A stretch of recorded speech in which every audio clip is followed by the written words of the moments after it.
สวัสดีครับทุกท่านครับ workpointTODAY live นะครับวันนี้พบกับผมเอ็มนพจักรอัตนนท์แล้วก็อย่างที่เห็นในจอตอนนี้นะครับอยู่กับแสนดีแสนปิติสิทธิพันธ์นะครับแล้วก็ไอติมผลิตวัชรศิลป์นะครับซึ่งวันนี้เนี่ยก็จะคุยกับหลักๆคือแสนดีเล่าให้กับคุณผู้ชมฟังไว้ก่อนว่าแรกสุดเนี่ยติดต่อแสนดีขอสัมภาษณ์แล้วก็พอตอนที่คุยกับแสนดีเนี่ยก็คุยกันถึงเรื่องของการศึกษาซึ่งอยากชวนไอติมมาเพราะว่าไอติมก็เป็นคนที่ทำงานด้านการศึกษาโดยตรงแล้วก็ในเวลาเดียวกันก็ขอรบกวนไอติมนะครับในการอาจจะช่วยเป็นเรียกว่ายังไงดี Special Translator แล้วก็เป็นเปลี่ยนบทบาทบ้างปกติไอติมน่าจะถูกสัมภาษณ์เยอะวันนี้ก็เป็นโอกาสให้มาสัมภาษณ์แสนดีด้วยนะครับแสนดีgood morning Okay, good morning to me. Yeah, it's at 7:30 a.m. here. I just woke up. But what time do you normally wake up? Because your dad wakes up at like 4 and go for a jog. For me, it's usually like 5 a.m., 6 a.m. You know, try not to copy my dad too much, but. Do you wake up and go for a run? No, not really. I just wake up, read a bit, and go back to sleep again. Then wake up. Just. I think 5 a.m. is good enough. Yeah. When people say that they are starting to use your father as a benchmark, I'm a bit worried about them. Yeah, I think it's a bit too far. You have to have like commitment to it. You need to be committed. It's consistency as well. ครับเมื่อสักครู่ก็ทักทายแสนดีนะครับตอนนี้เนี่ยเวลาที่เมืองไทยตอนที่เราบันทึกเนี่ย3:30นะครับที่ซีแอตเทิลเนี่ย7:30ตอนเช้าก็ทักทายแล้วก็แซวนิดหน่อยว่าตื่นกี่โมงออกไปวิ่งเหมือนคุณพ่อหรือเปล่าแล้วก็แซวว่าหลายๆคนเริ่มทำตามคุณชัชชาตินะครับผ่านมา1เดือนบางคนเริ่มไม่ไหวนะครับเพราะฉะนั้นก็เบาๆกันหน่อยได้ And I want to introduce you to คุณไอติม I think you have heard about him but is this the first time that you meet?Yeah, this is the first time we're talking face to face, so we have really great privilege and honor. I think the honor is mine.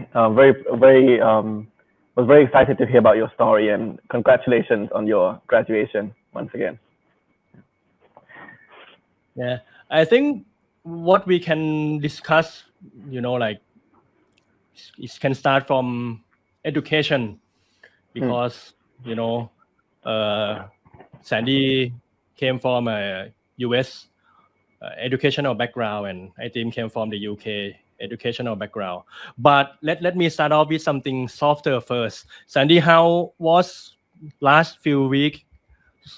been treating you? I think you must have seen a lot of new things coming in form of media fanfare, right? Yeah, definitely. There's a lot of tension on me right now in relation to my dad. So yeah, I have to try and navigate it carefully. Try to be more cautious, if you like. That's yeah. I think I can ask some advice or some lesson for my team because he has been in a spotlight since he was like 12, 13, and until now. Is there anything you want to share, Tim? Yeah, so I think just to translate what Sandy mentioned, right? ก็แสนดีก็เล่าให้ฟังว่าเนี่ยตั้งแต่เลือกตั้งเสร็จก็เหมือนกับสปอตไลท์ก็ฉายมาทำให้เขาใช้คำว่า cautious คือทำให้อาจจะต้อง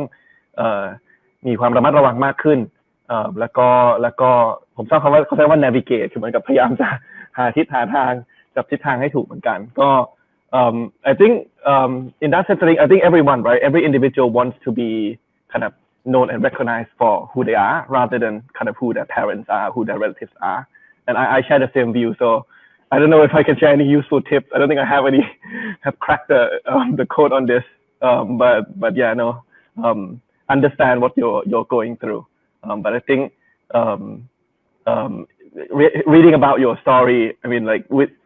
within your own right, it's a very interesting journey that you've taken. And I think looking forward to hear about what you decide to do next as well. ก็ช่วยแปลติมต่ออีกทีนึงนะครับไอติมก็บอกว่าเข้าใจในบทบาทของการที่เป็นลูกหลานนักการเมือง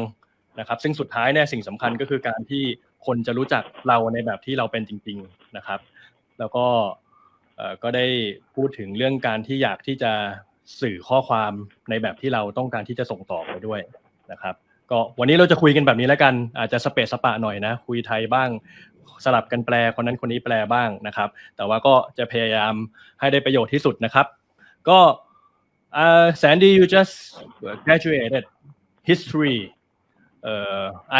I think a lot of us have heard from คุณสุทธิชัย interview on what you studied is there what that's something that I mentioned that you did talk about the comparison between UK and US education and you have sort of before you chose Seattle you have sort of make a decision between the two can you tell me more about how did you come to make this decision I think for me it was kind of based on like location it's like the culture of the country especially like the environment the learning environment and also like the advantage like the competitive advantage it had so I got the US is more competitive in that respect I just thought the US was more academically challenging you put it that wayครับก็คุณแสนดีเดี๋ยวผมช่วยแปลนะพี่เอ็มก็คุณแสนดีก็บอกว่าในที่สุดเขาเลือกบนพื้นฐานของเหมือนกับโลเคชั่นหรือว่าสถานที่แล้วก็สภาพแวดล้อมของมหาลัยนั้นด้วยแล้วเขามีความรู้สึกว่าหากเปรียบเทียบหลายทางเลือกที่เขาพิจารณาอยู่ตอนนั้นเนี่ยรู้สึกว่าการเลือกไปเรียนที่มหาลัยที่เขาเลือกเนี่ยเป็นสิ่งที่ท้าทายในเชิงวิชาการกว่าทางเลือกอื่นๆก็เลยตัดสินใจไปเลือกเรียนสาขาประวัติศาสตร์นะครับที่มหาลัยวอชิงตันใช่ไหมครับในกรุงซีแอตเทิลได้ไอติมเราว่าถ้าเกิดแบบอย่างเมื่อกี้เนี่ยyou share you can share your view on in English first and then I can translate the whole thing okay and then if there's any part that I missed we can come back for it because I want you to share your view on education as well okay sure so the question is kind of my choice of education or what was the question again Did you share the same opinion because Sandy mentioned that in the US it's more academically challenged? I think it's probably hard to compare like the US as a whole and the UK as a whole. It probably depends on kind of each individual university, and I mean that university's country is only one factor that determines kind of the pros and cons of going to that university. But for me, I think for me it was slightly less of a conscious choice because I took a scholarship exam at a UK secondary school. So when I got it, it was kind of, I went there and then once I graduated from secondary school in the UK, it was more natural to then pursue a university degree in the UK as well. But I think one difference that I saw having talked to a lot of my friends who went to US university is that I think UK curriculum tends to want you to specialize much sooner. So I remember when I got to the final 2 years of my secondary school, so equivalent of Mok 5 and Mok 6 in Thailand, you're forced to only choose like 3 or 4 subjects. And then when you go to study a certain degree at university, it's almost quite restrictive or restricted to that degree. But I believe, I mean, Sandy, you can correct me if I'm wrong, but I think in the US it's much more flexible, right? So even if you, let's say like read history, I think that in the first couple of years, you can undertake courses from other degrees as well. So I think it just depends on what you prefer. If you know yourself, like discover yourself very early on, then specializing early is good because then you don't have to learn the subject or study what you don't want to study. But if you're not yet sure, I think US system could suit you more because it gives that additional flexibility. Yeah, I think you're right. But I think the US is much more like broader. There's a lot. It's like diverse. There's so much you can study. Like you can study history of ideas, history of gender, and etc. There's so much people can like narrow down the specific topic that you want to study. So yeah, in the US it's much more expansive. ครับเมื่อสักครู่ที่แลกเปลี่ยนกันก็เป็นข้อเปรียบเทียบนะครับระหว่างการศึกษาระบบของสหรัฐกับอังกฤษนะครับซึ่งผมไม่ได้มีคือผมมีประสบการณ์ไปเรียนอยู่แค่ปีเดียวแต่ว่าไอติมเนี่ยเรียนหลายปีที่อังกฤษนะครับก็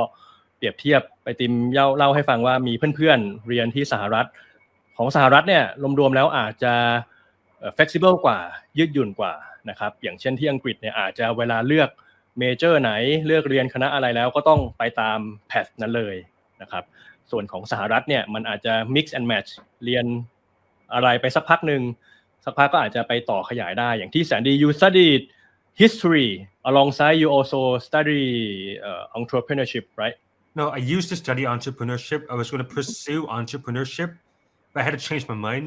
because these two were incompatible. It didn't feel right doing history and entrepreneurship alongside each other. What did your father say when you decide to take entrepreneurship and then change to history? I think he was a bit disappointed, as always, I think it was just like entrepreneurship offers more options, career-wise. So yeah, I think there's a lot you can do with entrepreneurship. You can work in like Silicon Valley, you can work in like tech companies, startups. But history is just so much you can do, like so little you can do with the degree. How did you defend to him though? I'm sorry? How did you defend to him that you wanted to study history? I think history is something like a passion that I've been doing for a long time. It's the only thing I thought about doing, so it just came natural to me. So I guess he is kind enough not to put you to study entrepreneurship, right? At the end, he allows you to study history. Yeah, there wasn't much pressure per se, there wasn't much pressure. I think it was just more like, just do whatever suits you, do whatever's best for you. Whatever opportunity you have, just seize it, seize the moment. เนี่ยนะครับก็ถามแสนดีว่าแสนดีเนี่ยเรียน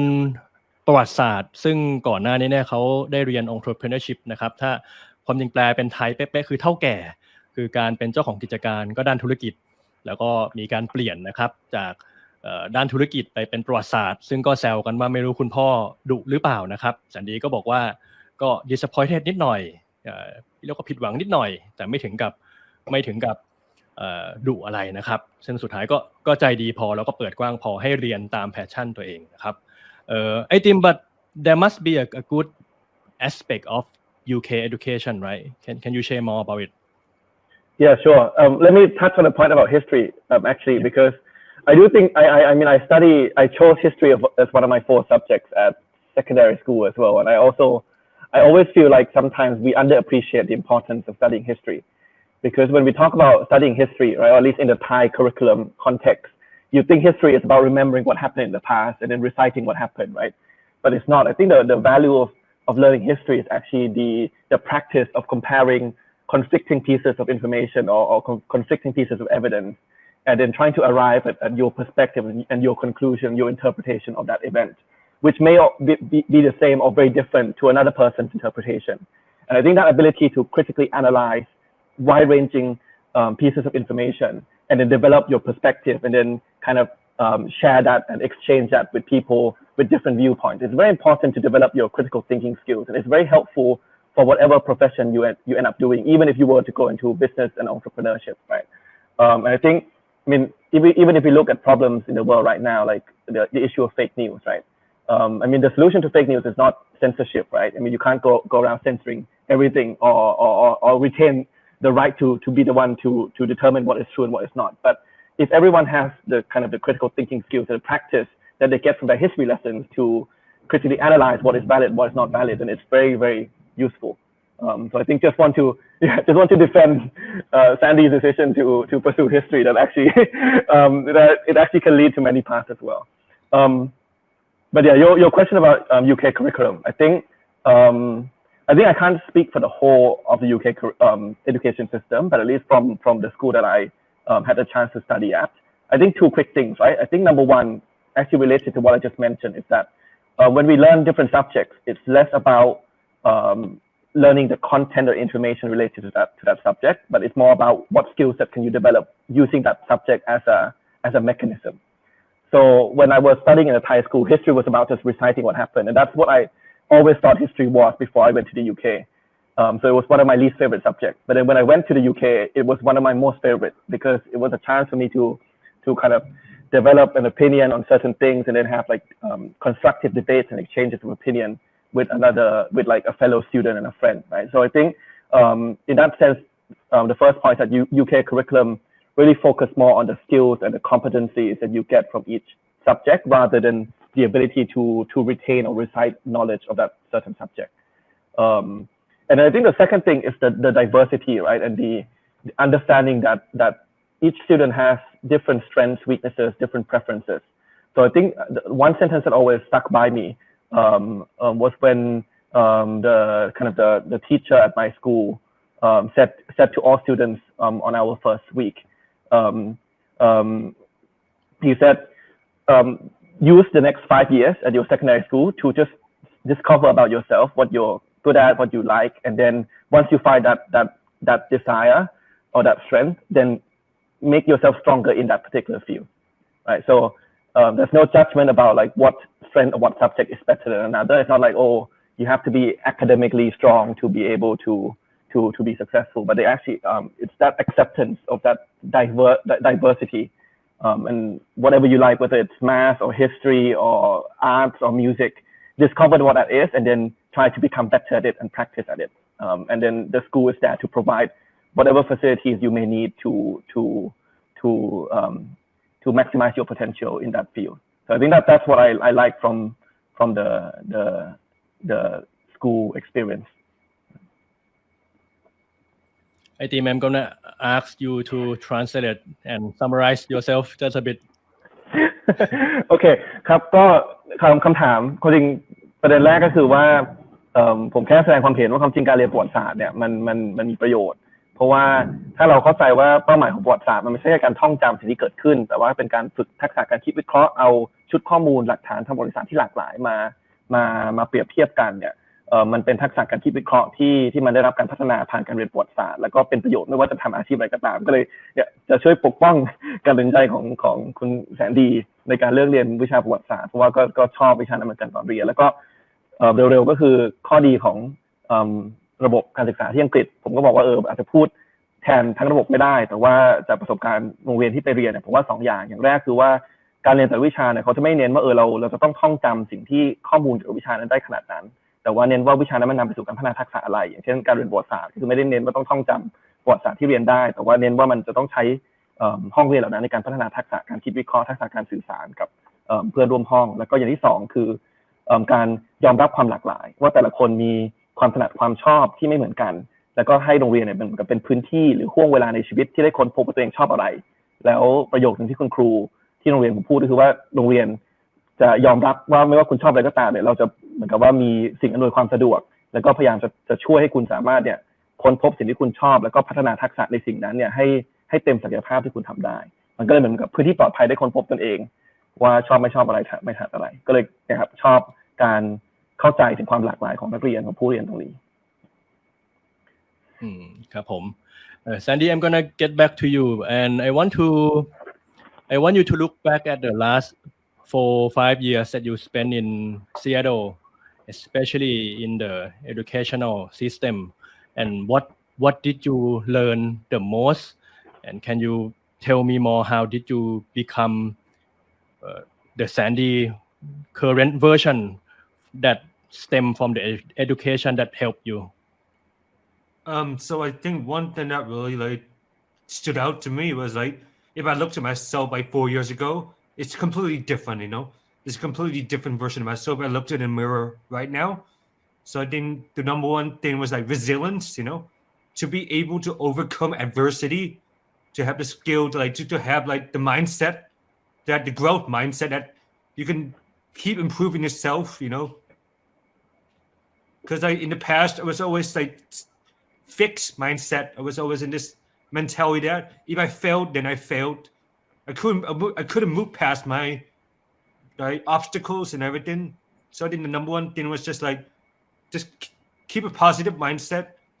Know that you can improve. There's room for improvement. There's always a learning curve. Can you tell me more? How did you learn this in your university experience? Is there any example of your class, or is there any words from your lecturer that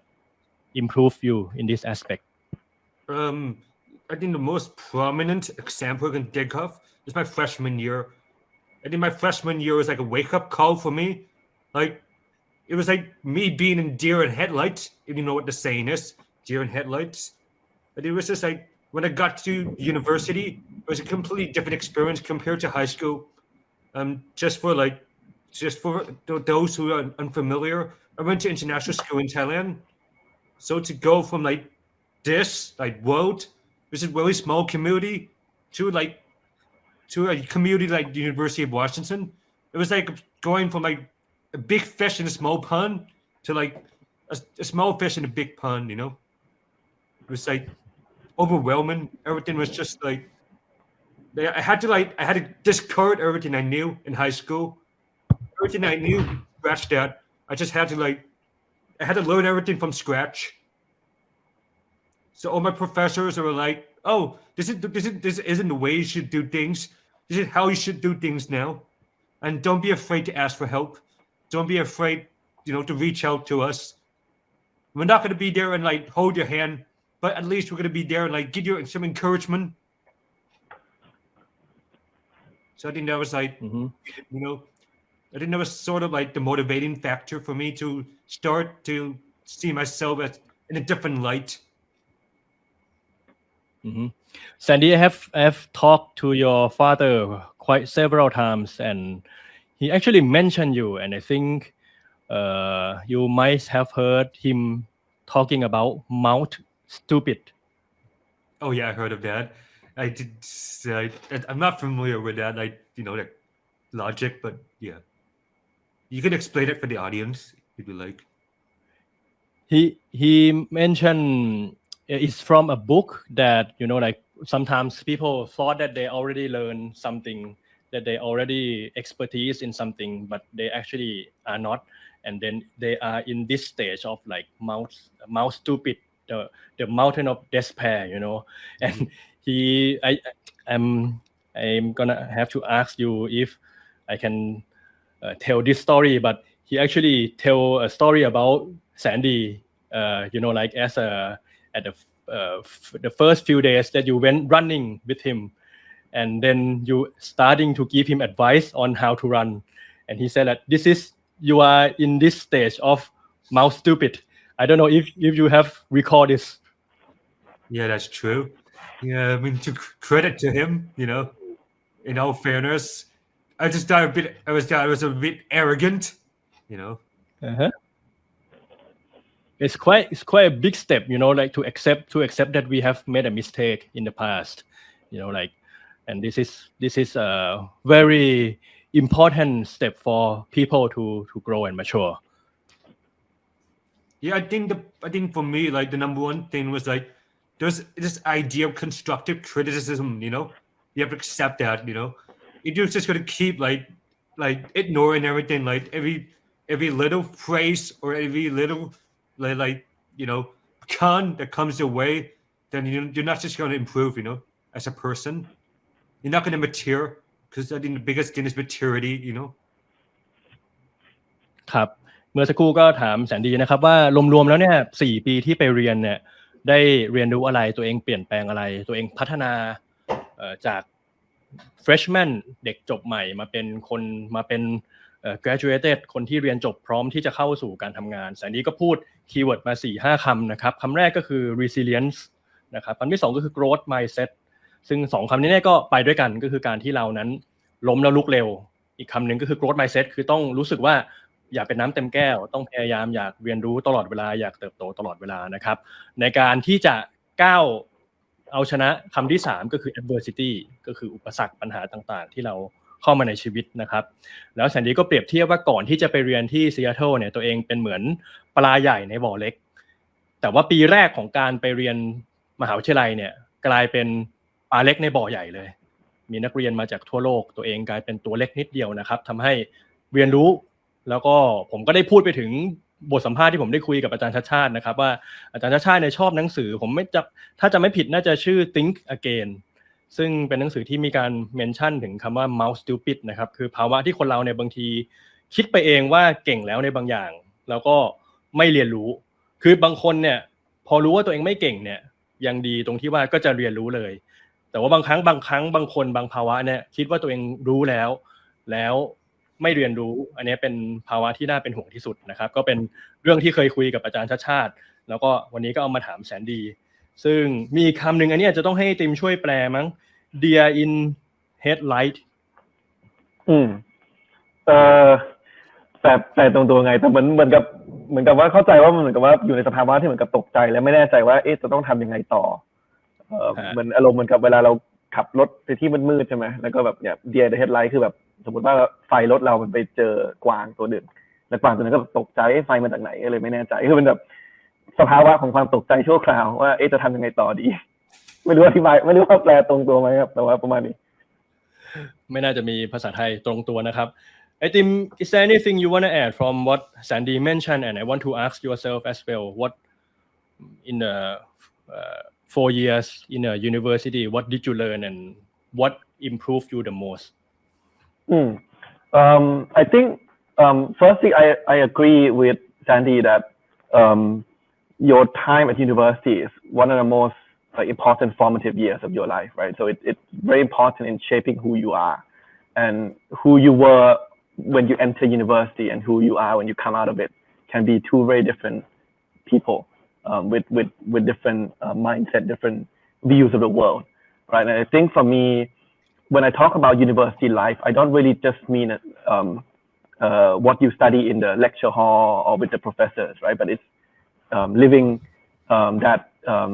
life independently.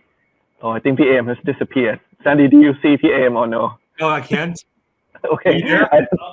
I thought it was my internet. No, it's okay. You can continue. Just continue. Okay, sure. So I think for me, it's like when I talk about university life, I think it's not just about like the academics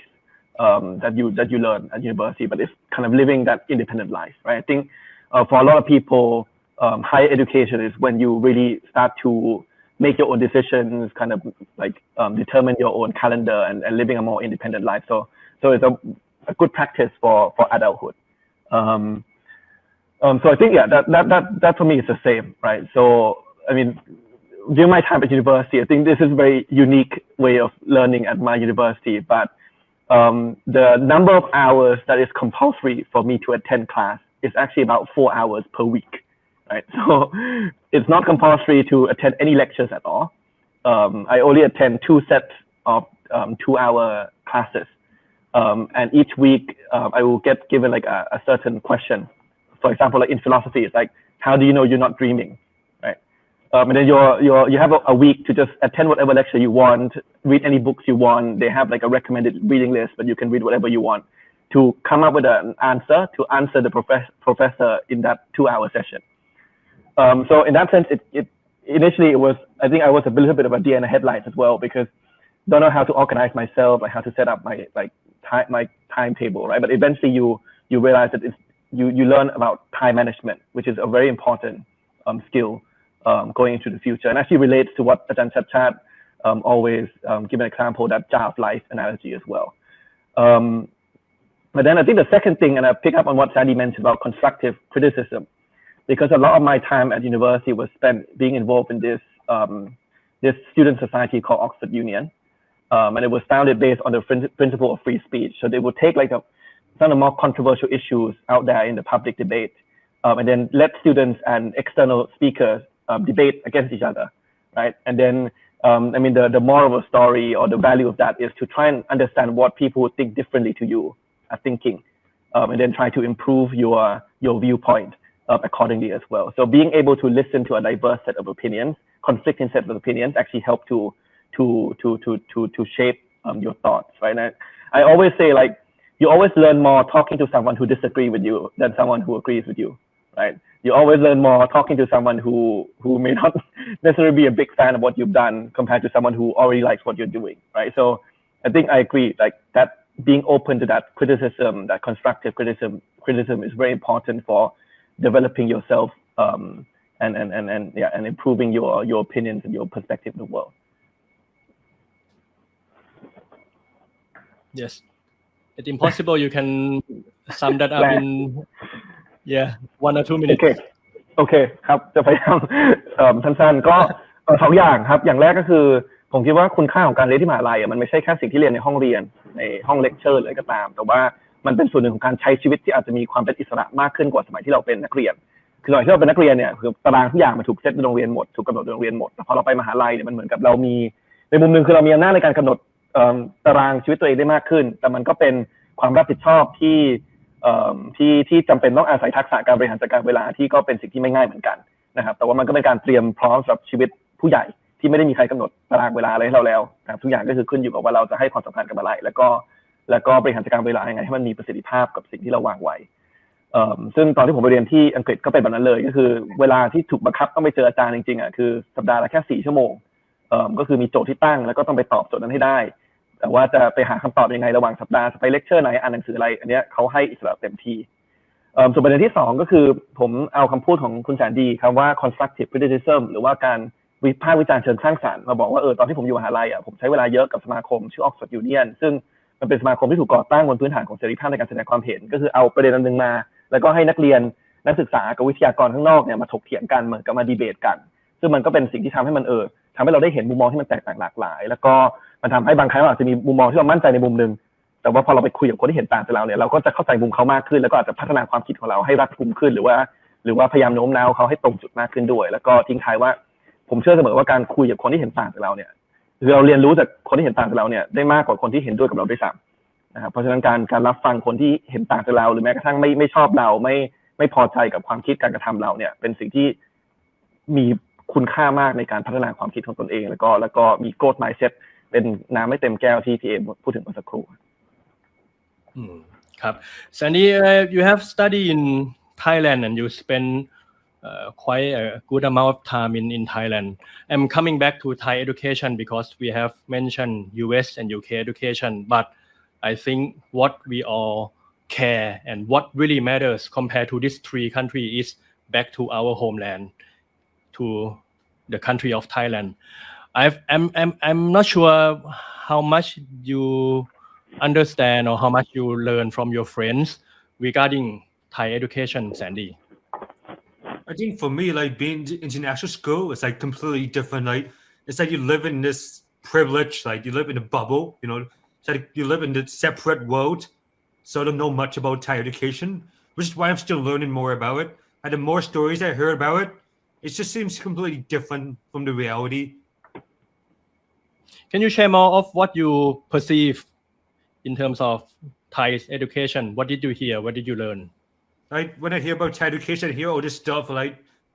trying to think backwards, seems outdated. You see these ideas of like, you see the ideas of the past as being reflected in the present. You see that the government is trying to force people to learn this certain things. So it's kind of being perceived as propaganda. What are some of the news that you have read and surprised or amazed you? I'm just surprised like Thai education, like one thing I read about was like they're even forced the idea about uniforms. Like the controversy about uniforms, that you have to wear like uniform for the military, uniform for the scouts, uniform for and so on. So then that really like there's one thing that just surprised me. Can you tell me more why are you surprised and what kind of message that it says about the state of Thai education that forcing students to wear uniforms? I think to me that speaks to like the sort of like kind of pressuring people to do something that's against their will, like that's like indoctrination in state level. That's the way to say it. As much as I don't want to say it controversially, I didn't. Trying to enforce certain ideas, impose certain ideas upon people, it doesn't seem like democracy to me. It doesn't seem like it seems like you're trying to regulate, you're trying to control education to the point where people are not allowed to express their ideas, people are not allowed to express their free opinions on the matter. Sandy, of course, I agree with most of what you said, but I'm just playing devil's advocate role here. People will say this is how children will learn discipline by wearing uniforms. How would you counter with that? I think when you call discipline, I think it's just, in education, the biggest key is autonomy, to have like self-dependency, to be able to advocate for yourself, to be able to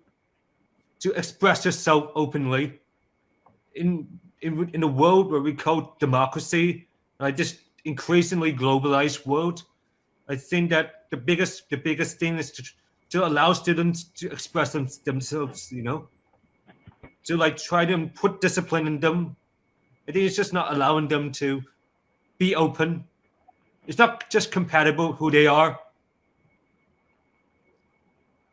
How do you shape your own discipline? I think for me, discipline is not just about like the uniform you wear.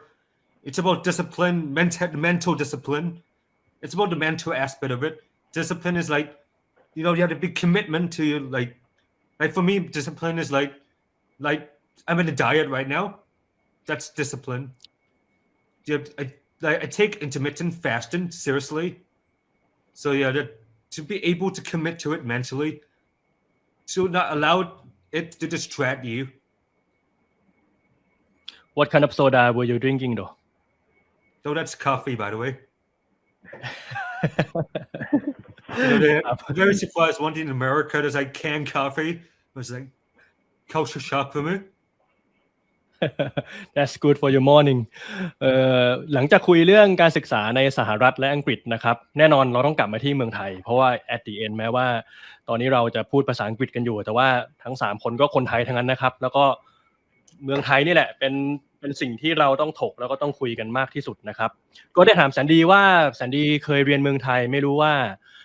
ได้มีโอกาสถามไถ่เพื่อนๆถึงการศึกษาในเมืองไทยมากน้อยแค่ไหนนะครับแสนดีก็เล่าให้ฟังยอมรับนะครับว่าตัวเองเนี่ยอาจจะอยู่ในกลุ่มที่ไม่ได้เป็นส่วนใหญ่ของในประเทศแล้วก็แสนดีเนี่ยก็พูดถึงสิ่งที่เซอร์ไพรส์นะครับสิ่งที่ตัวเองเนี่ยได้ observe ได้มองจากข่าวผมก็ได้ถามไปว่าเวลาดูข่าวจากในเมืองไทยแล้วมีข่าวไหนที่สร้างความประหลาดใจให้หรือเปล่าโดยเฉพาะที่เกี่ยวข้องกับการศึกษานะครับแสนดีก็พูดถึงเรื่องชุดยูนิฟอร์มที่มีการบังคับซึ่งไม่ใช่แค่ยูนิฟอร์มแต่ว่าเมื่อเดือนที่ผ่านมาก็มีทั้งการบังคับใส่ชุดทหารชุดนักเรียนนะครับซึ่งแสนดีก็บอกว่ามันเป็นสิ่งที่against เป็นสิ่งที่มันขัดกับหลักเสรีภาพหลักประชาธิปไตยเพราะว่าคนเนี่ยก็ไม่ได้อยากที่จะใส่ในชุดนั้นซึ่งผมก็ถามชวนคิดแย้งกลับไปว่าหลายคนก็บอกว่ายูนิฟอร์มเนี่ยมันช่วยให้มีวินัยซึ่งแสนดีก็ยกตัวอย่างนะครับว่าความจริงวินัยเนี่ยมันควรจะมาจากตัวเองมากกว่ามันควรจะมาจาก mental discipline นะครับก็คือวินัยทางด้านความคิดนะครับแล้วก็ควรจะมาจากสิ่งที่ตัวเองอยากที่จะทำสิ่งนั้นอย่างแสนดียกตัวอย่างว่าตอนนี้กำลังลดน้ำหนักอยู่ก็มีการทำ intermittent fasting นะครับซึ่งก็ช่วยในการลดอาหารนะครับช่วยในการควบคุมน้ำหนักตัวเองซึ่งเหล่านี้คือวินัยที่สุดท้ายแล้วมันจะเกิดประโยชน์กับตัวเองมากกว่าเรื่องของการใส่ชุดยูนิฟอร์มซะอีกนะครับนี่ก็เป็นการแลกเปลี่ยนกับแสนดีเรื่องของการศึกษาในเมืองไทย I think is there anything you want to add? Plenty, but I think I'll keep it short. I think I have I think my opinions of Thai education, I think I've shared many times before, so maybe we can skip that part and come back to it in case you want to explore further. But I think agree with Sandy, right, about kind of the norms that are being set in the Thai education system at the moment and how unsupporting of the democratic norms the situation is right now. But I think I actually want to expand on the point about discipline, right? And I think the example of going on a diet is a very simple example to understand about how do you enforce discipline on yourself. And I have this game that I sometimes play when I go and lecture at university students, and it helps to highlight what it takes for you to successfully go on a diet, right? And the way normally I do it is that I will ask for a volunteer to come up on stage, or if it's online, to like turn on the camera and do 100 push-ups. And then of course, like no one will volunteer, right? And then I will ask again, right, what would it take for you to change your mind, right, from not wanting to do 100 push-ups to volunteering to do 100 push-ups? And the answers they give, the answers you get from that question typify 4 very important factors to ensure that change is successful, right? The first type of answer is people who say, pay me. If you pay me, I will come up and do 100 push-ups. So that shows about the power of incentives, right? So if you find a way to incentivize and give rewards to people who are willing to undertake change, that's one factor. So if you go on a diet and you reward yourself every time you hit a certain milestone, that helps in terms of getting to where you need to be. The second answer is, I don't know how to do 100 push-ups. Can you teach me? I've never been able to do it. So then that talks about the second factor, which is equipping skills and training, right? So similarly, if you want to go on a diet, but you're not sure what works, what doesn't, then you may ask an advisor or someone who's done it before to help equip you with those skills, right? The third type of answer you get is why should I do 100 push-ups when you don't even do 100 push-ups? So that's about role modeling, right? The third factor is role modeling. So if you see someone who is like doing it with you, alongside you, and inspire you, then that helps with ensuring change as well. And then the fourth and final answer you get, which I think is the most important factor out of these four in terms of ensuring change happens, is why do I need to do 100 push-ups? Like, what is the point, right? Like, what is the point of this exercise? And I think that is a very important factor for ensuring change or discipline, right? You need to buy into the purpose first. So, before you convince someone to have discipline to go on a diet, they need to understand first why they want to go on a diet, and they need to believe that it is beneficial for them to go on a diet. Compared to things like uniform, right? Provided students do not understand what is the purpose of wearing uniform, that's not going to help with understanding discipline, right? But once they buy into that purpose or that objective, then discipline is about how do you help that person be able to get to that objective that they already committed to and they already believe in. So for me, that's kind of the four factors for any change, right? And I think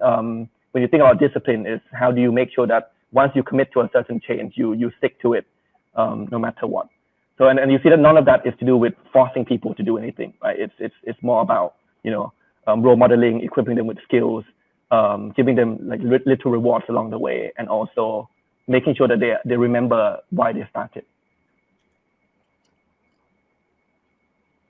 Again, I think in 2 minutes, I think you are the best translator of yourself. That's why I'm asking you. โอเคครับก็เมื่อกี้คุยเรื่องวินัยเนาะแล้วผมก็บอกผมเห็นด้วยคุณแสนดีว่าแบบบางทีวินัยมันไม่ได้มาจากการแบบที่คนอื่นมาบังคับให้เราทำอะไรบางอย่างแต่การที่เราพยายามจะสร้างวินัยด้วยตัวเองผมก็เลยบอกว่ามันจะมีเกมนึงที่ผมมักจะเล่นเวลาพูดถึงการเปลี่ยนแปลงใดๆก็ตามเลยอย่างเช่นสมมติว่าเราอยากจะเปลี่ยนตัวเองให้มาลดน้ำหนักนะครับแล้วเวลาผมไปบรรยายเรื่องการเปลี่ยนแปลงเนี่ยผมจะยกตัวอย่างนี้ก็คือว่าก่อนอื่นจะขออาสาสมัครให้ขึ้นมาวิดพื้น100 ครั้งบนเวทีซึ่งมันไม่เคยมีใครยกมือนะครับหรือยกมือก็ไม่มาจริงแล้วผมก็จะบอกว่าไม่เป็นไรไม่ได้จะให้มาจริงแต่เปลี่ยนเป็นคำถามว่ามีอะไรที่ผมทำได้ไหมหรือพูดได้ไหมที่จะทำให้คุณเปลี่ยนใจจากคนที่ไม่ยอมขึ้นมาทำวิดพื้น100 ครั้งมาเป็นคนที่ยอมขึ้นมาวิดพื้น100 ครั้งแล้วก็คำตอบที่ได้เนี่ยมันจะแบ่งเป็น4 กลุ่มซึ่งมันสะท้อนถึง4 ปัจจัยในการเปลี่ยนแปลงกลุ่มที่1ก็คือบอกว่าจ้างผม4 พี่ติมจ้างผมแล้วผมจะขึ้นมาทำ100 วิดพื้น100 ครั้งเลยซึ่งนี่แสดงให้เห็นว่าถ้าอยากจะเปลี่ยนอะไรก็ตามในการให้รางวัลกับตัวเองเป็นสิ่งที่สำคัญให้แรงจูงใจตัวเองมันถ้าอยากจะลดน้ำหนักพอเราทำได้สักนิดนึงตามเป้าหมายเล็กๆน้อยๆของเราเนี่ยก็อย่าลืมให้รางวัลตัวเองด้วยนะเพื่อมันเป็นแรงจูงใจในการขับเคลื่อนเราต่อไปประเภทที่2คือบอกว่าอยากทำนะ100 วิดพื้น100 ครั้งแต่ทำไม่ได้ทำไม่เป็นไม่เคยทำมาก่อนสอนผมหน่อยอันนี้ก็คือปัจจัยที่2ก็คือว่าเนี่ยการให้ทักษะการให้สกิลการให้ความรู้เพื่อให้เขาสามารถทำได้นะครับอย่างจะลดน้ำหนักเนี่ยบางทีก็ต้องไปปรึกษาคนที่เคยทำมาก่อนหรือคนที่เป็นผู้เชี่ยวชาญว่าลดน้ำหนักแบบไหนถึงจะสำเร็จอันที่3ประเภทที่3ก็คือคำตอบที่ว่าแน่จริงพี่ติมทำให้ดูก่อนสิคือมาขอให้ทำเนี่ยทำไมตัวเองไม่ทำเลยอันนี้ก็คือความสำคัญของโรลโมเดลหรือว่าการมีต้นแบบในการเปลี่ยนแปลงที่สามารถสร้างแรงบันดาลใจหรือว่าทำไปพร้อมกับเราด้วยนะครับอย่างลดน้ำหนักเนี่ยถ้ามีเพื่อนทำด้วยรุ่นพี่รุ่นน้องทำด้วยกันเนี่ยมันก็จะดีขึ้นนะครับอย่างอาจารย์ชาติก็ไม่ได้วิ่งคนเดียวใช่ไหมก็วิ่งกันหลายคนแล้วก็ประเด็นสุดท้ายคำตอบที่4ซึ่งผมคิดว่าสำคัญสุดก็คือคำตอบที่นักศึกษาไม่ได้ตอบกลับมาว่าแล้วทำไมผมต้องทำไปเพื่ออะไรวิดพื้น100 ครั้งได้อะไรนะครับซึ่งผมว่าอันนี้สำคัญมากคือตราบใดที่เขายังไม่ได้ซื้อ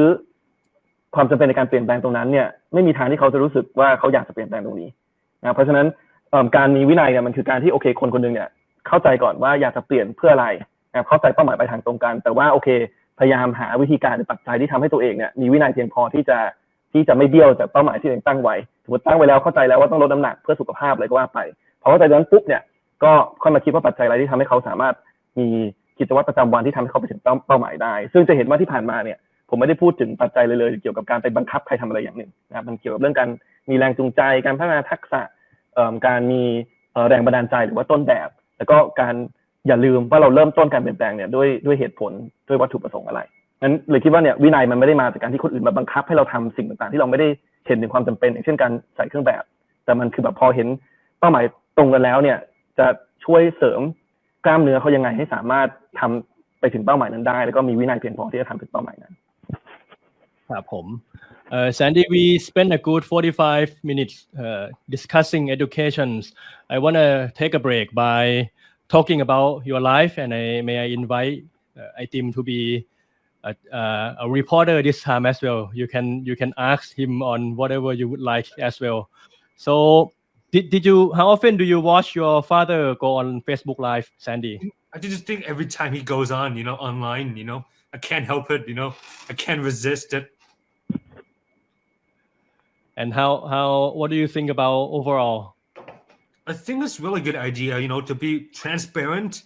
That is really innovative. I don't think you see any Thai politician that goes that far, to show their daily work.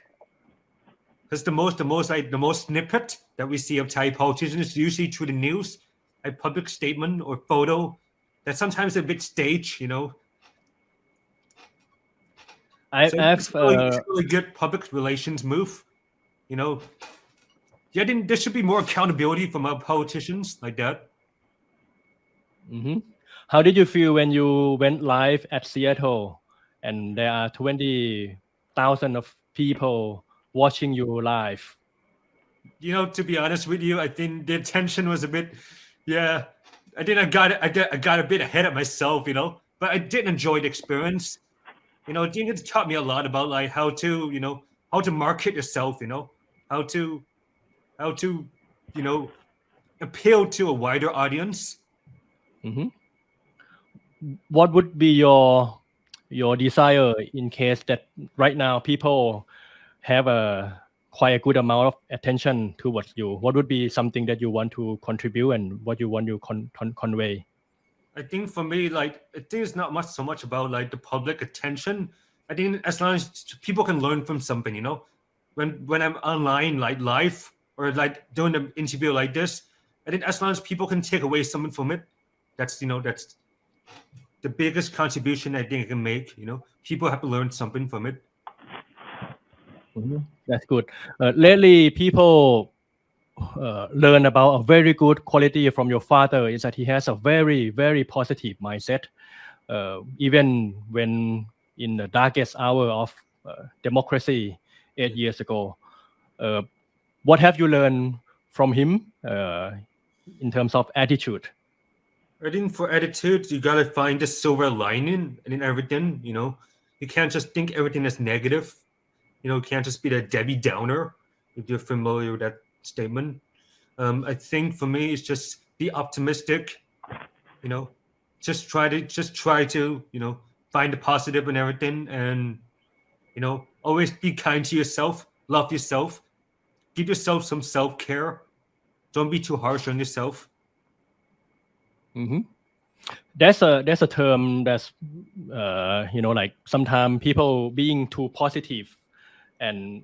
sometimes it's turned out to be a bit of a toxic, because in reality people eventually gonna face some negativity in life. How do you approach when it comes to times that you actually feel bad or you actually being let down? I think for me, like when we I'm glad you mentioned that, like toxic positivity. I think for me it's just you gotta take it as like a learning opportunity. You can't just like keep pushing it down to negative thought, and you get into this sort of like autopilot pattern. So I think you have just able to like understand the thoughts.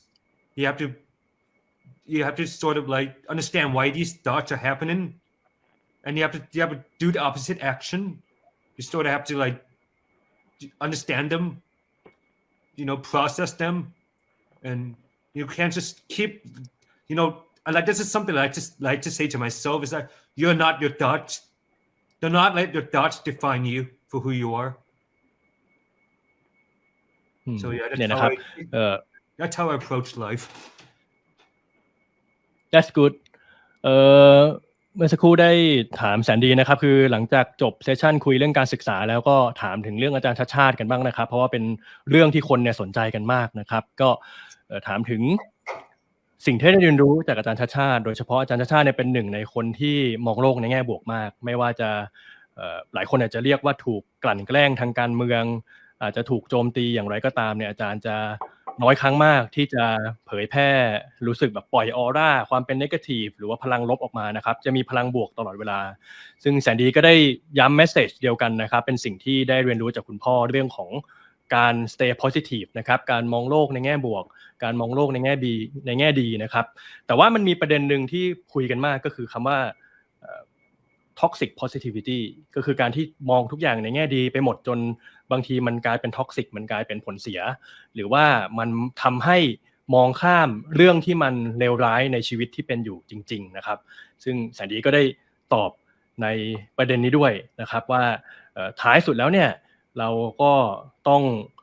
องประเมินสถานการณ์โดยรอบนะครับแต่ว่าสุดท้ายเนี่ยก็ต้องพลิกสิ่งที่เราเจอไม่ว่าจะดีหรือว่าแย่ยังไงเนี่ยให้มองหาด้านบวกให้ได้นะครับอันนี้ก็เป็นสั้นๆที่ได้ถามแสนดีhow often do you get to talk to your father nowadays that he's now a governor? I think this is my daily calls. Sometimes I just check in with him, send him a encouraging text message every once in a while. But usually most of the time I just talk to him about his campaign, like his policies. Like I just give him some feedback on something that he did in the previous day. There's always room for improvement. So yeah. So it's both emotional support and also you give him some constructive comments as well, eh? Yeah. I didn't put it that way, yeah. I might be a bit too nosy, but what kind of words do you send to your father when you want to give emotional support? I didn't just tell him that just do your best, just stay upbeat. Don't care about what anyone says about you. You're doing a good job. It's kind of like positive reinforcement, but may I ask, amongst your feedback and constructive comments, was there any one particular example that you can share, like of a piece of feedback that you gave during the campaign, and then you saw him, take that feedback and then act upon it, and then it made waves in the election?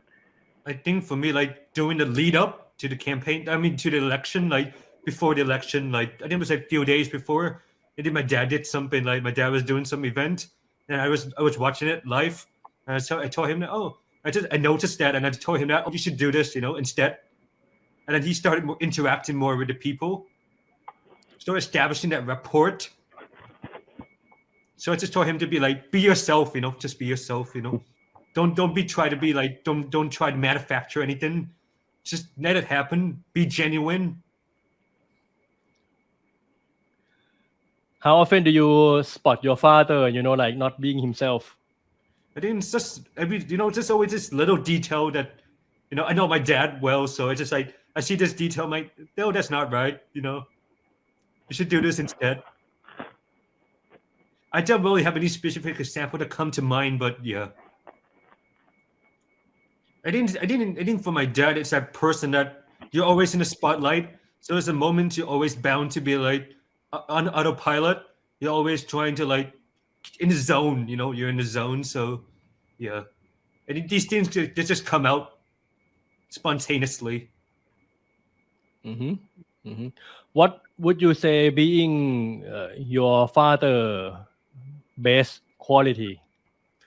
I think for me, like I think I see it everywhere. It's always empathy, to be able to express empathy for other people, but also for yourself. เนี่ยนะครับได้ถามถึงแสนดีนะครับว่าคุยกับคุณพ่อบ่อยแค่ไหนหลังจากที่เป็นผู้ว่านะครับแสนดีก็บอกว่าก็คุยอยู่บ่อยๆนะครับอาจจะไม่ได้เป็นบทสนทนายาวๆแต่ว่าก็เช็คอินนะครับส่งข้อความ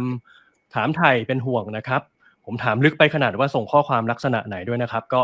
ย้อนกลับไปได้ผมจำไม่ได้ว่าแสนดีตอบว่ายังไงบ้างนะครับแต่ว่าแสนดีก็ได้เล่าให้ฟังนะครับว่าเวลาอยากที่จะส่งกำลังใจเนี่ย ส่งข้อความลักษณะไหนบ้างซึ่งนอกจากเรื่องของกำลังใจแล้วแสนดีก็ยังให้คอมเมนต์งานของคุณพ่อด้วยนะครับแล้วก็ยังพูดถึงการที่ให้คุณพ่อนั้นพยายามเป็นตัวของตัวเองเพราะว่าแสนดีเนี่ยเป็นลูกชายเพราะฉะนั้นก็จะรู้จักคุณพ่อดีที่สุดว่ามีจังหวะไหนที่คุณพ่ออาจจะเริ่มกดดันมากเกินไปนะครับที่ถึงจุดที่ลูกชายนั้นอาจจะบอกหรือว่าเตือนได้ว่าอยากให้คุณพ่อนั้นผ่อนคลายแล้วก็เป็นตัวของตัวเองให้มากที่สุดนะครับก็ I think is there any question you want to ask Sandy? Not question, but I think I like what Sandy mentioned about like how Ajahn Chacha's life is like one way of being very open and transparent with the public, and I think it also showcases his sincerity and authenticity, right? Because if you are live all the time like Ajahn Chacha and you're not yourself in front of the camera, I don't know how you can live that life, right? But because you know he may have taken on Sandy's advice about being yourself, therefore like him going on live is not him doing anything different than what he would have done had there not been a camera around. So I think I like what Sandy shared there. ครับเนี่ยนะครับwe're gonna spend the final 30 minutes talking about city and also I think like the contribution from the younger generation to the country but I wanna ask the final question about Ajahn Chacha and Sandy in life from Seattle I saw he mentioned about your hair color can you tell more about how did your change your hair color and did you tell him beforehand and what no, did he say? I didn't give him any warning, you know, it just happened like you know a boat out of blue, so yeah I just decided to change it one day, just went to the salon, just like okay I'm gonna do this. Yeah, I think it was more like me being expressive, you know, who I am, you know, yeah, just being able to be like a bit stylish for once, you know. I think that's a cute moment between father and son. I think that happens to every one of us. Yeah, exactly. Actually, I have a question here. Yeah, there was like the talk about my dad and the BMA policy towards like hair color, like certain hairstyles accepted in schools. There was a bit of a discussion about that earlier, where the student approached my dad and asked about the hair color, and my dad mentioned that I dyed my hair. So I think that made a bit of news, a bit of sensation at the time. I'd like to hear Kun Adim's thought about hairstyles and hair policies, like you know, expression towards fashion in schools. What are your thoughts about that? I'm actually very open because I think for me, like I mean, if you go back to like the purpose of a school, right, is for you to be able to learn. It's a learning environment, and I think unless you can express yourself for who you are, you're not going to be able to learn fully, right? Because I mean, like if you still feel uncomfortable in a certain environment, then that's not the best environment for you to learn new things. So I think, yeah. So I mean, I'm very open for completely liberal policies on hairstyle and clothing. But I have a question actually now that PM offered, and one thing I really just when you mentioned hair color, and I noticed, and I really like about the relationship between Sandy and Ajahn Chacha is that we know, like in this day and age, right, the generation divide is generation gap is very wide, right? It's very actually, if you talk to anyone or any family in Thailand, they will always say like, oh, the parents and the children and the grandparents will have like certain debates and differing viewpoints. Just wondering, like in your household, like do you and your father disagree on many things, or actually you tend to agree on most things? I think for me, it's like I'm just really glad my parents are really progressive, you know, very forward thinking. They're not just like set back in their own ways, like traditional, like you know, they're just like you need to do this certain way, you know. There's a bit flexible, you know. There's a bit of flexibility. You're just like you do it, then you do it, you know. It is what it is. It's just set me for who I am, you know. I think that should be the norm going forward in Thailand, you know. People to be open to discussion, and there should be like this sort of like communication between both sides. I know there's some certain things that me and him disagree on, you know, like policies and politics, but as far as everything goes, you need to be able to have a healthy relationship with your parents, but also the people around you, the community around you. Can you recall maybe one of arguments or things that you may agree or disagree, but I want people to understand. I want to visualize what kind of conversation that you have with your father regarding something that serious and matters. It doesn't have to be politics. Yeah, for me, I think it was about the U.S. election in 2020. I think for me, it was like, I was just like, my dad was like supporting like Democrats, Joe Biden. I was in the middle, I was like, I was deciding between Trump and Biden. But I'm not American, but it was just, I just told my dad that this Biden was not going to work out for the country. So I just kept arguing that, that no one else should be able to pick between these two. And so what is as far as American politics, as our discussions go, I think pretty much in Thai politics, me and him agree on everything, He would hit the nail and everything. Mm-hmm. And how did Biden and Trump debate ends between you two? I think for me, in America, my politics is a bit moderate, I'm a bit of a moderate politician, I prefer moderates. I'm not that progressive, like towards Bernie Sanders or AOC. Yeah, I think that kind of politics is a bit too extreme for me. So I think my dad was kind of leaning towards that end of the spectrum. May I ask who was your ideal candidate during the last election, though? I think for my ideal candidate would have been like someone like Pete Buttigieg. Someone like Pete Buttigieg. What about you, Kunatim? Do you have any like candidate or someone like politician that you think was outside Thailand, obviously outside Thailand? Yeah, I was a big fan of Pete Buttigieg as well. I think as he was about to say that I guess I think there's a certain appeal to someone who has demonstrated on a local level, right, that they can manage successfully, and then using that as kind of a platform to go into national politics. And I believe if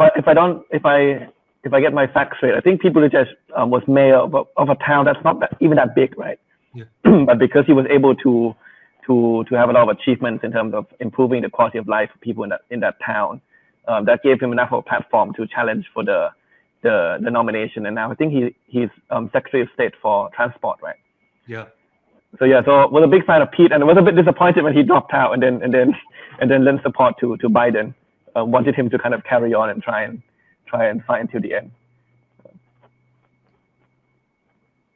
ครับเมื่อสักครู่นี้ก็ได้คุยกันยาวเลยนะครับเรื่องของความคิดความเห็นความจริงคำถามที่ไอติมถามเนี่ยก็ดีมากนะครับเพราะว่าแสนดีกับคุณพ่อเนี่ยก็อายุห่างกันเกิน30ปีนะครับแสนดี you and your father are 30 years apart, right? At least. No, I'm 22. He's 56. So that's probably like 35 years apart. 35 ปีซึ่งแกปนี้ก็เป็นปัญหาที่เป็นไม่ใช่ปัญหาแค่ในเมืองไทยนะครับแต่ว่าเป็นปัญหาทั่วโลกเรื่องของ generation gap นะครับซึ่งไอติมก็ได้ถามแสนดีว่าบรรยากาศที่บ้านเนี่ยเป็นยังไงบ้างซึ่งก็ผมก็พยายามที่ถามแสนดีว่ามีเรื่องไหนที่เห็นต่างกับคุณพ่อบ้างเพราะว่าถ้าเป็นการเมืองไทยเนี่ยแสนดีก็บอกว่าเห็นคล้อยตามกันค่อนข้างจะเห็นคล้ายๆกันนะครับแต่ว่าถ้าเป็นการเมืองสหรัฐเนี่ยเป็นตัวอย่างที่ชัดเจนเลยนะครับว่ามีจุดที่แตกต่างกันแต่ว่าสุดท้ายก็คือมี dialogue พูดคุยกันแล้วก็จบลงตรงนั้นนะครับเรื่องของความสัมพันธ์เรื่องของความรู้สึกที่เป็นพ่อลูกหรือว่าแม้กระทั่ง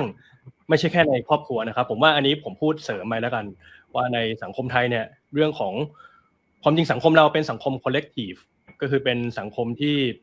เกี่ยวพันกันมากนะครับเรียกว่าหันซ้ายหันขวาไปก็คนรู้จักทั้งนั้นเพราะฉะนั้นการเมืองเนี่ยถ้าเกิดว่ามันใส่ความคิดความเห็นกันสุดโต่งมากไปมันจะมา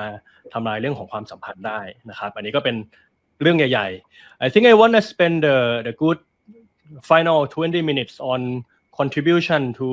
the country as a young generation. I think I've asked Sandy on our written article interview about the wave of younger generation who want to go live abroad. But Sandy, you spent good 4 years in Seattle and you are coming back to spend 1 year here.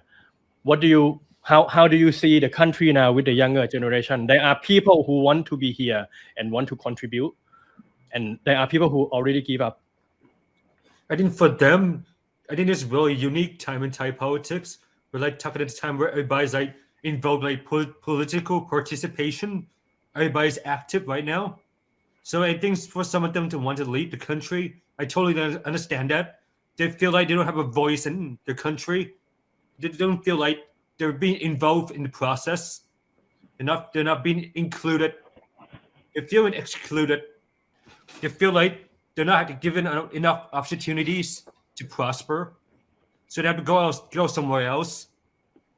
for a chance at better life, better quality of life, better standard of living. How does the politics in the US allows younger generation to feel like they are inclusive? I feel like it's like the US Constitution itself. It's like the strongest document, the legal legislation, because you have to follow like the tenet of the Constitution. It allows for free speech. So there's like this idea of like public expression. So people feel like, oh, I can say anything I can say. But yeah, obviously there are limits to that. There are also limitations to that. Like whatever you say, it might hurt someone. So yeah, I think there's like this feeling in America, this atmosphere that people are like say that okay, I can do whatever I want. But in Thailand, this environment is a bit restrictive. People feel like whatever they say, they might be censored, or they might invite some room for controversy. พอนี้ก็ได้ถามแสนดีนะครับเรื่องคนรุ่นใหม่แล้วเพราะว่าแสนดีอายุประมาณ20นะครับไอติมก็กำลังจะแตะ30เชื่อว่า2คนนี้เนี่ยเป็นลักษณะตัวแทนของคนเลยพี่จำอายุไอติมถูกใช่ไหมผม29ใช่ครับ ก็เป็นตัวแทนของคนรุ่นใหม่ที่ตอนนี้เนี่ยมันมีกระแสโยกย้ายนะครับย้ายออกจากเมืองไทยนะครับยอม give up รู้สึกว่าเมืองไทยเนี่ยสิ้นหวังนะครับช่วง 7-8 ปีที่ผ่านมากับการเมืองไทยก็ได้ถามสิ่งหนึ่งที่สำคัญมากที่แสนดีบอกมาก็คือว่าคนรุ่นใหม่ความจริงเราอาจจะรู้ตัวเองว่าแหมไม่ได้อยู่ในจุดที่จะไปเป็นผู้นำประเทศในตอนนี้แต่ว่าขอเพียงแค่ว่าให้ผู้ใหญ่ได้ฟังเราได้ให้เราได้รู้สึกว่าเราเนี่ยพูดอะไรไปมีคนรับฟังเราอยู่ในส่วนอยู่ในกระบวนการของการเปลี่ยนแปลงหรือว่าของการพัฒนาประเทศอันนี้เป็นหัวใจสำคัญมากนะครับ I think is there anything you want to add on this topic? Yeah, 2 quick points. I think firstly to analyze the trend about like leaving the country, right? I think one thing that I noticed is that like how the younger generations view the relationship between the state and the citizens is actually very interesting. Because if you talk to older generation, they may use the language that signify that they view the relationship between the state and the citizens like one of a parent and a child, right? So in that sense, it's a relationship that can never be broken. And then to a certain extent, a good parent is one that can look after their children well. But even if the parents cannot do that, the children kind of have to stick with it and tolerate quite a bit, right? But I think younger generations see the relationship between state and citizen as one of like a consumer and a company, right? And I would go as far as to say like a country is like Netflix, right? So you pay a membership fee. It's an annual subscription fee, which is the tax that you pay, right? And then with that subscription fee, you expect a good service or good content, right? And if to a certain extent the company is not responding to what you are saying, then you feel like I might as well pay my subscription fees elsewhere and move platform that can provide better content for the same amount of money that I pay into. And I think that's kind of an analogy of what happened with the trend of younger generations wanting to leave. They feel that the taxes that they're paying are not being converted into good content or good public services, right? So I think that's one thing. And I think and I think Sandy's point is true. It's not the younger generations don't want like just a perfect house to be built for them, but they want to be involved in the process of building that house, even if it may not be the most perfect house the first time. But right now in Thailand, the house that people are building for younger generation is not perfect. It's far from perfect, and yet the younger generations are not involved in building that house either. So that's the first point. The second point, very quick one, which is I think what I want to, this is more communicating to older generations. I think a lot of them are understanding of the fact that they need to listen to younger generations more. But I want them to listen to younger generations not as younger generations, but listen to younger generation as people, as co-owners of the country. Because otherwise, you will encounter like some examples where certain members of the older generation may say that, oh, they've listened to the youth. We know what the youth are saying, but they still only listen to them as opinions of the youth, which they feel is, maybe of a lesser value than opinions of the older generation. So I think what we really need is people to listen to each other's opinions as equals, right? As co-owners of the country, not as an older generation looking down and just hearing what the youth are saying. So I think that's important. Oh yeah, I just want to add to what you said. I think there's like this feedback loop that's between the old generation and the young generation. Like whenever the new generation should express the idea, usually the older generation is shoot it down or just like try to like attack it like aggressively. So it's not really like a consistent feedback loop. So whenever like the younger generation is trying to say something, it's always met with opposition. The ideas are always like considered like too dangerous for society. So there needs to be like a clear line of communication between both sides. There needs to be some sort of acceptance. People need to be willing to be open. Obviously, not everybody's going to agree in some idea, some aspect, but at least there needs to be some like discussion that's healthy, mature, and there's always room for feedback. There's always room for criticism and debate. When you touch upon these topics, I want to ask about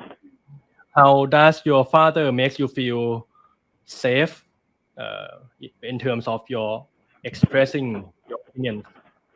I think for me, the most important thing is listening. You can't just like rebut or like you can't just like butt in every argument. You need to be able to listen, like take feedback and like just understand the perspective at least. Even the person that's saying the opinion is wrong,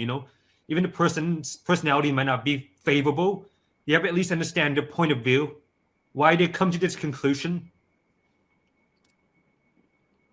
เนี่ยนะครับเมื่อสักครู่ก็ได้แลกเปลี่ยนพูดคุยกันถึงเรื่องของการสร้างบรรยากาศให้ทำให้คนรุ่นใหม่เนี่ยรู้สึกว่าเป็นส่วนหนึ่งของประเทศนี้นะครับทำให้คนรุ่นใหม่เนี่ยไม่ได้รู้สึกว่าเราถูกแบรนด์ว่าเป็นเพียงแค่คนรุ่นใหม่แต่ว่าเป็นพาร์ทเนอร์เป็นหุ้นส่วนหนึ่งของประเทศนี้นะครับแล้วก็ได้ถามแสนดีถึงบรรยากาศของ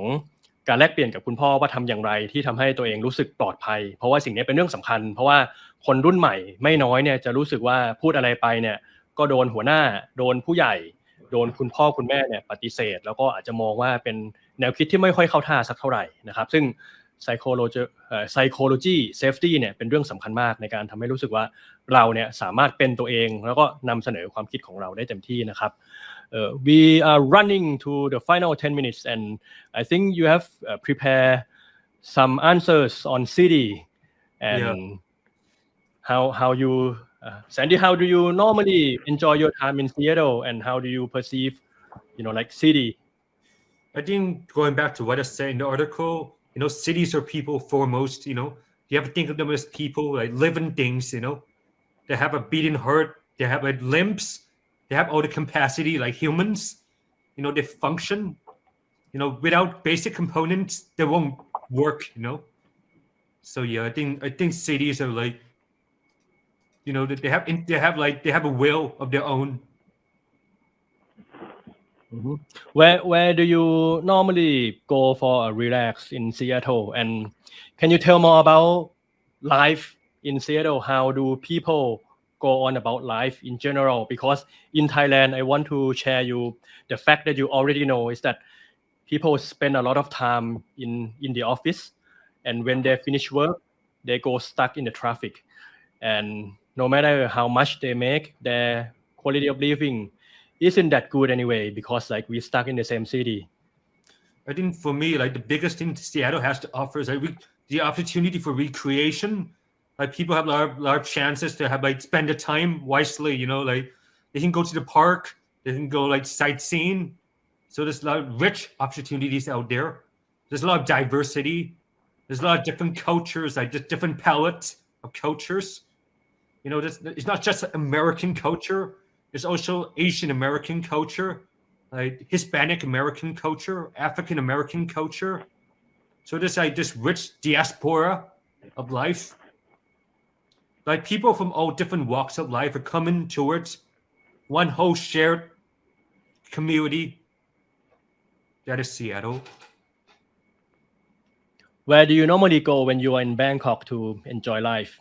I think for me, it's like gotta be like the coffee shops. It's gotta be like the restaurants. It's like a lot of different restaurants out there. There's also the parks and like the landmarks in Bangkok. But obviously with cities, everything is changing in a rapid pace. You know, the places that were once there are no longer there. So things are being replaced, you know. You have a dank urbanization for that. And you also see that in America, like gentrification, like the cultural landmarks have been replaced by, you know, development. You know, everything's accelerating in a rapid pace. Speaking of urbanization, one thing that touch you and matters to a lot of us is the disability rights. You know, to design city that universal for everyone to live in this capital of Thailand. How's your life in Seattle? And you may have talked to a lot of people with disability. I think Seattle was like I'm going to speak as America as a whole because I think that really like encapsulates the experience. In America, they're really strict about like disability rights. I mean, they have a law, the ADA, the American Disability Act, which was in 1990. So this act basically prohibits discrimination of disabled. We don't even have a basic law for that in Thailand. So then that really sets the tone for that. It's really different when you compare to both countries. There's also laws that allow disability people rights in America,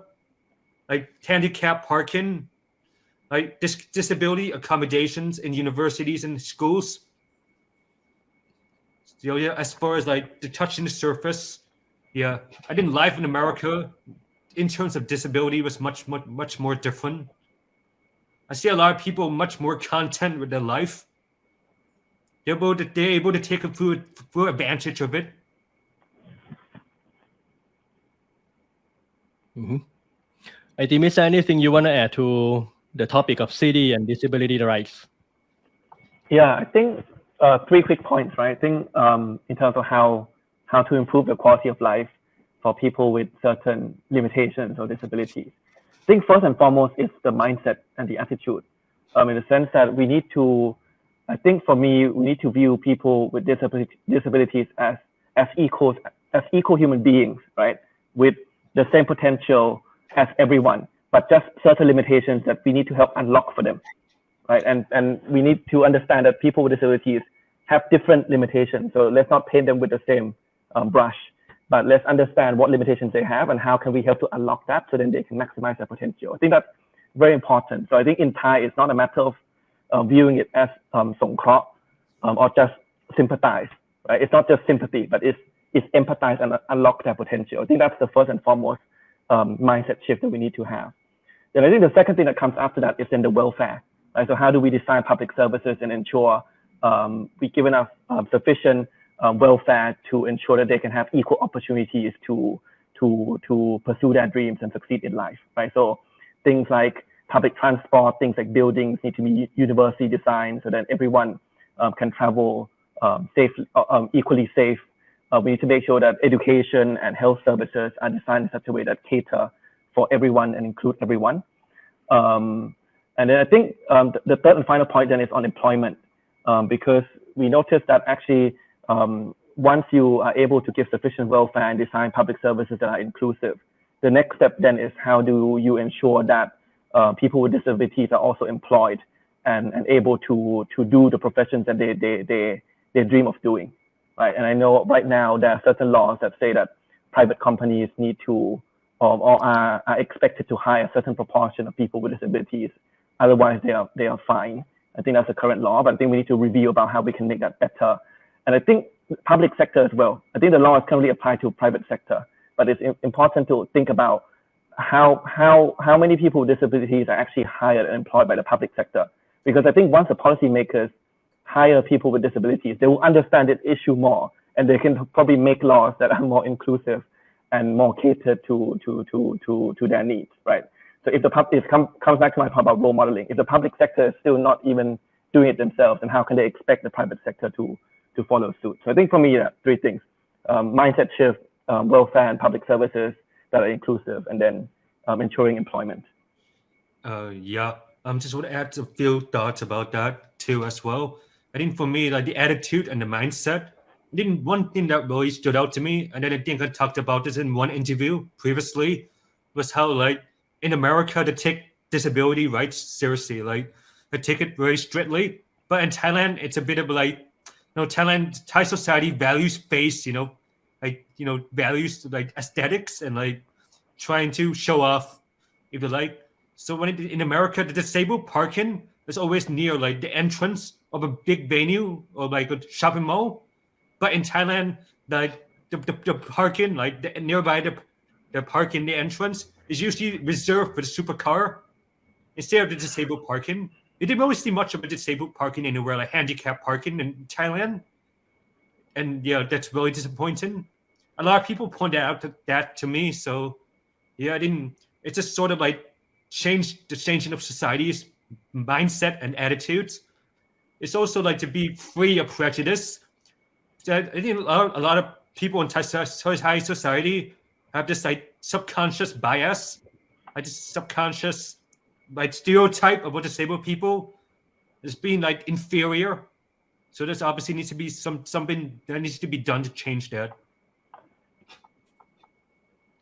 Sandy Tim, thank you very much. I want to respect your time. It's coming to 11 p.m. in Thailand and 9 a.m. in Seattle. It's been a very useful 90 minutes for me. And Sandy, anytime you want to share any thought, just text me and we can have this quality session again. Okay, absolutely. I'm looking forward to doing this in Thailand, if possible, face to face. When are you coming back? I'm going back next month.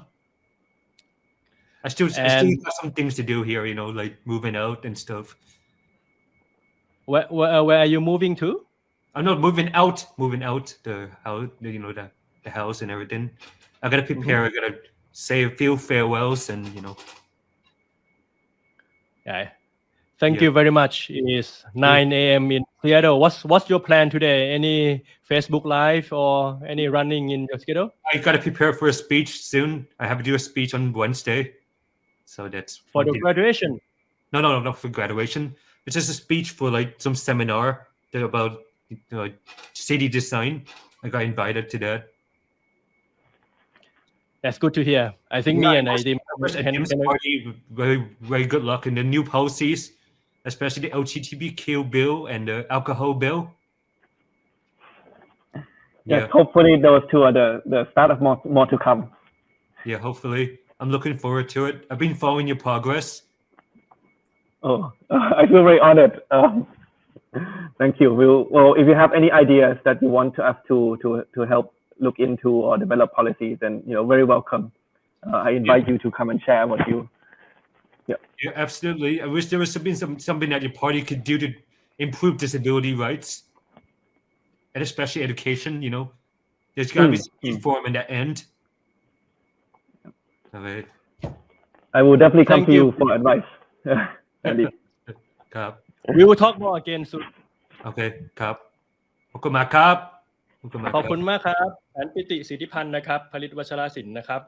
แสนดีแล้วก็ไอติมนะครับขอบคุณทุกคนที่ติดตามนะครับวันนี้เราก็ได้คุยกับแสนดีทั้งในเรื่องของการศึกษาสิทธิคนพิการนะครับเรื่องของเมือง